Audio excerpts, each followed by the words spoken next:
गोदावरी काठावर वसलेल्या अतिशय प्राचीन पिंपळेश्वर महादेव मंदिरात महाशिवरात्रीच्या द्वादशी निमित्त भक्तिमय वातावरण निर्माण झाले आहे।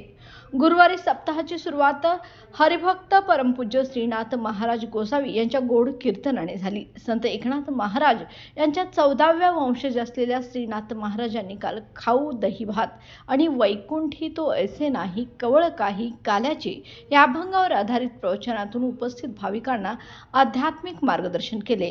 सप्ताहाच्या प्रारंभी हरिभक्त अनुसाताई महाराज, सौमित्र महाराज कर्डिले, पांडुरंग शिंदे, विनोद सोनवणे, नारायण साळुंखे, विशाल पोहेकर, अशोक पोपळघट, प्रल्हाद महालकर, भास्कर वाढवाने, अशोक दमाल, बाबासाहेब भावले, विलास मोरे आणि अशोक बेडल यांसारख्या अनेक भाविकांनी दर्शनासाठी गर्दी केली होती।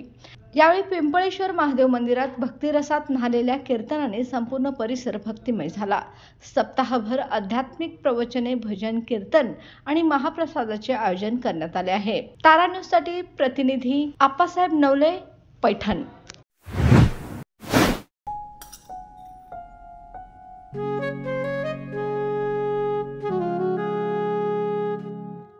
बाबा, आज येताना बासुंदी घेऊन या ना।